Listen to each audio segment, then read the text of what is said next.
In the biggest experiment I've ever done in Minecraft, 200 players were scattered across 3 massive islands. These players were given no help or guidance, and just like in real life, if you die, you remain dead forever. With the only goal to create a functioning civilization, the players were free to do whatever they wanted. Gather resources, build a house, join a faction, or if it comes down to it, go to war. With these endless possibilities, anything could have happened. But I can promise you one thing, the story arc in this video was so crazy that even I didn't see it coming. So pick an island to root for and enjoy the video. I present to you the Islands Experiment. Don't forget, if you'd like to participate in these events, join my Discord down below and subscribe to my channel.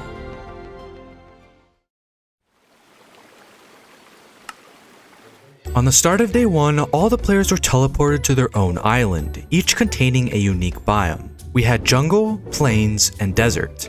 The players knew nothing about their own island, so spent most of their time exploring and searching for a place to call home. Our story begins on the jungle island. The jungle players enjoyed a resource-heavy environment, and with plenty of melons as a food source, it too seemed like the perfect island. But that wouldn't be the truth. The thick and dense forest heavily limited travel across the island, so much so that most players were by themselves and couldn't find their teammates. Is there any way you can help me find my friends? Empath's to your right.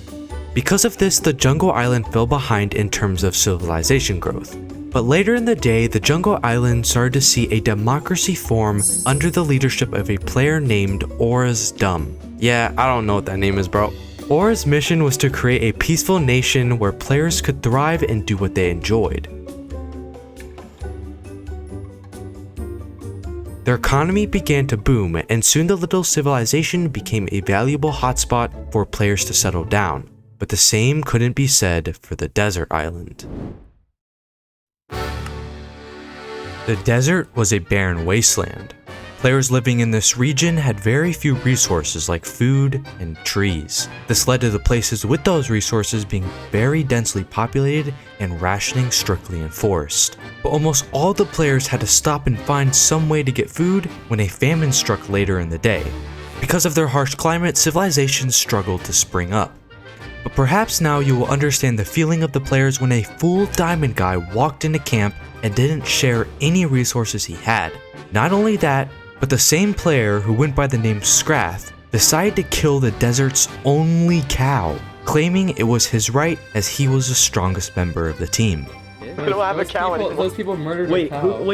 Why would you murder their cow, bro? Not who's we? That's him. That's him. There's no we. I need food. We. They killed our Who own cow. was? I'm getting events. You're getting a riot, by the way. You guys are having a riot. How stupid are you? This immediately sent tension into an upward spiral, and a growing negative sentiment towards Scrath was growing, backed by a player named SX. But luckily for the Desert Nation, the tension didn't go any further. And so we turn our attention to the Plains Island. Plains was really just the perfect island. With the best equilibrium of resources opposite from the desert, it was hard to see what could go wrong for them. And throughout the first day, we started to see a communist government arise in the plains under the leadership of a player named Dirtle, who you might remember from my last video. Though the plains had more than enough food and wood, they heavily lacked ores. I think this game's actually racist against Dutch people. Where's the iron? I can literally not find any iron. As a scarce commodity, Dirtle made it his mission to give everyone fair and equal access to iron and other ores. Partly because he was broke himself, but I'm just going to assume he had good intentions as leader. With not much else happening on the plains or jungle island, I found myself investigating the political situation in the sands. Apparently the player named SX was starting to become very popular among the people. He had begun to organize building projects and create working groups like the fishing squad to help with the food situation. Most of the desert appreciated SX taking a leadership role. Now instead of claiming himself as king right away, SX instead planned an election the following day to assert his dominance, not knowing he had some opposition. Remember Scrath? Well, Essex promised the people that he would rid Scrath and his friends of their wealth to give it to the poor. Scrath obviously didn't like this, so he made it his mission to prevent Essex from ever getting into power, no matter how it was done.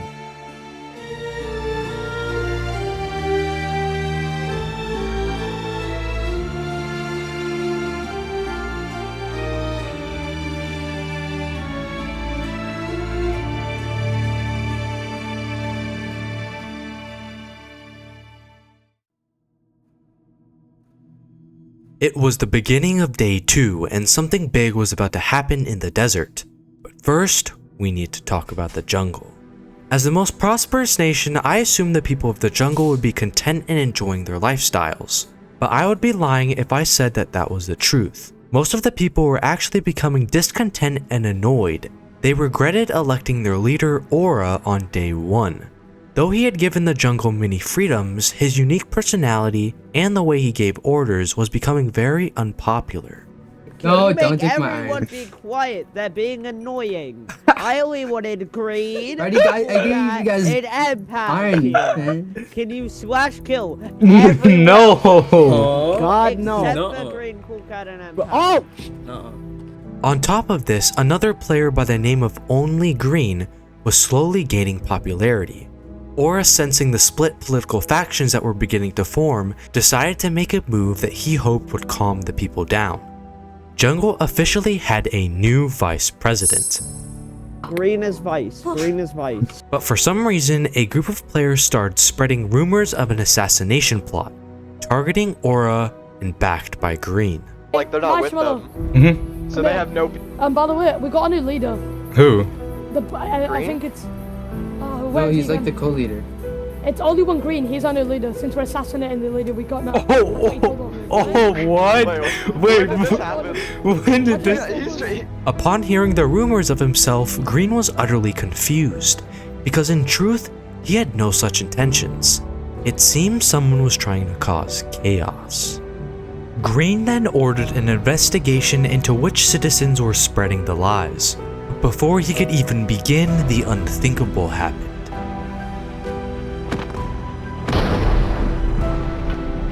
Two rogue Green supporters killed an innocent civilian, claiming he attacked them first. But the problem with this claim was that the friends of the one that was killed knew he would never do such a thing. The tension was higher than ever. Don't crit each other. Stop. Stop. Shut up, boys. Stop. No. You are not helping. You are not helping. Everyone stop. Everyone just stop. Quit hitting each other. Nicholas Savage, just don't come back. Just run away.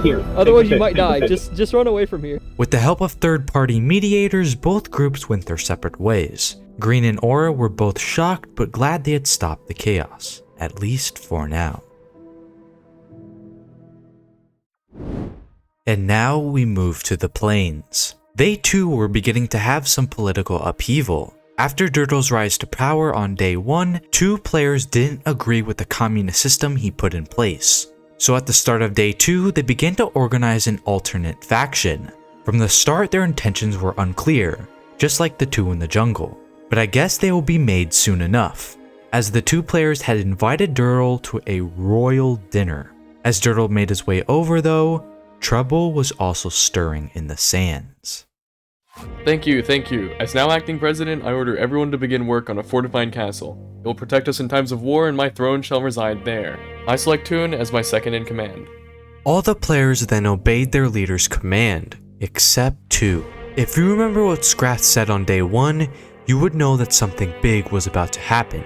But Essex, totally unaware, called Scrath to a meeting. He had promised his citizens he would get Scrath to share his wealth. It was only after the event that I learned what was set in motion. Don't you just find it a little bit peculiar that on each island we had a group of 2 people opposing the leadership and creating chaos? And at the same exact time, they were all about to get within close proximity of their island leaders. This just couldn't be a coincidence. And so, unknown to me and the entire world, Operation Scythe was about to commence. You see, before the event had even begun, the 6 players had created a terrorist organization. Hidden in secrecy, they had forged the master plan for world dominance. Their goal was to split into pairs, each going to a separate island. And as the clock was reaching zero, whether they succeeded or failed, the world would never be the same again. That's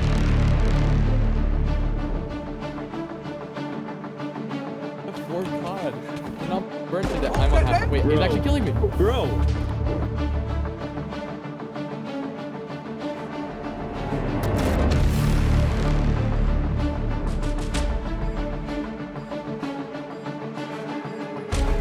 This is what happens.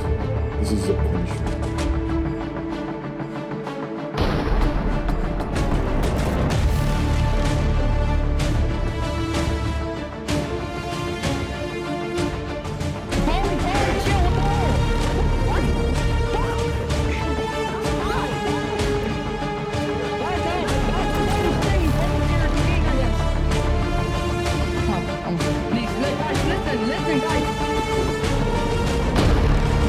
Go, just get him, He has nothing,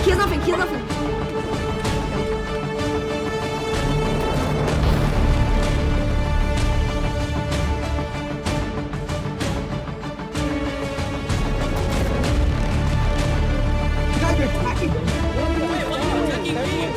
Everyone separate. Wait, do not attack.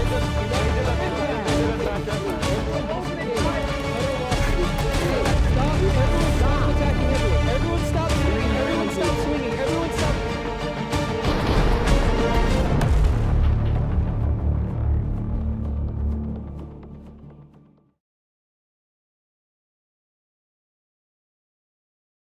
It was the morning of day 3, and most players were still in shock from the previous day's events. The plains and desert assassination attempts had succeeded, but the jungles had failed, leaving Jungle as the only free nation in the entire world. Jungle mourned their losses, but this was just the calm before the storm.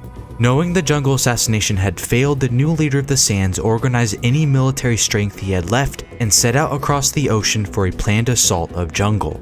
But some wisely placed scouts quickly alerted the jungle leaders of the assault force. They decided they wouldn't fight on their home turf, and instead mobilized everyone they had to take a trip across the sea. We're gonna meet up with Polly. We have to meet up with Polly. Guys, everyone, get in. People, let's evacuate. Get in. Nick, I got you. Okay, go. Get in, Aura. Go, Alien Duo. They wanted to take refuge in plains, where they thought Dirtle was residing, not knowing he too was dead. Desert arriving at the jungle base found it completely empty, so they decided to regroup with the plains, not knowing Jungle was one step ahead. It was a race against time.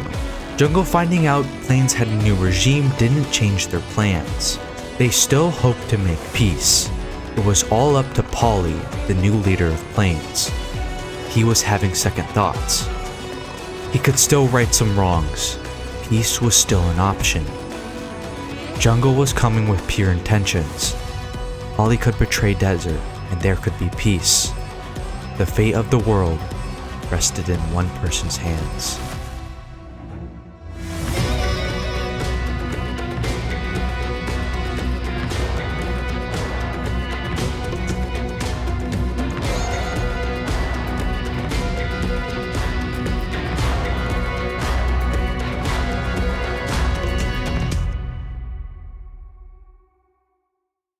So, what do you say, Polly?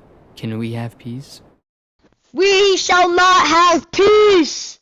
We shall have war. Long live Plains.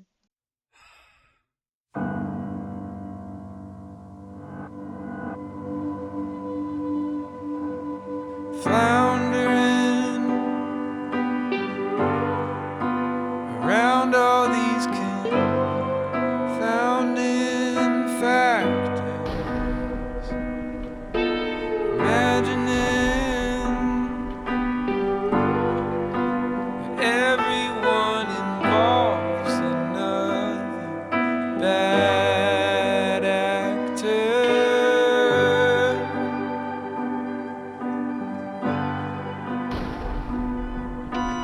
Too much time on my phone,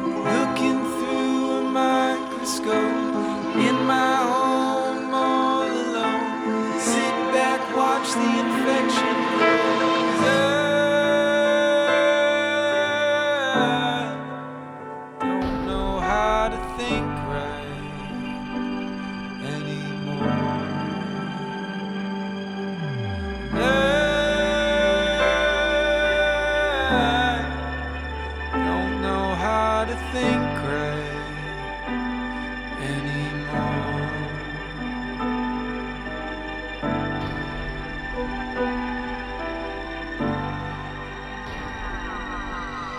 Picturing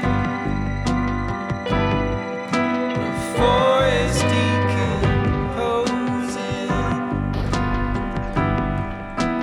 full of rotten trees whose roots they run too deep.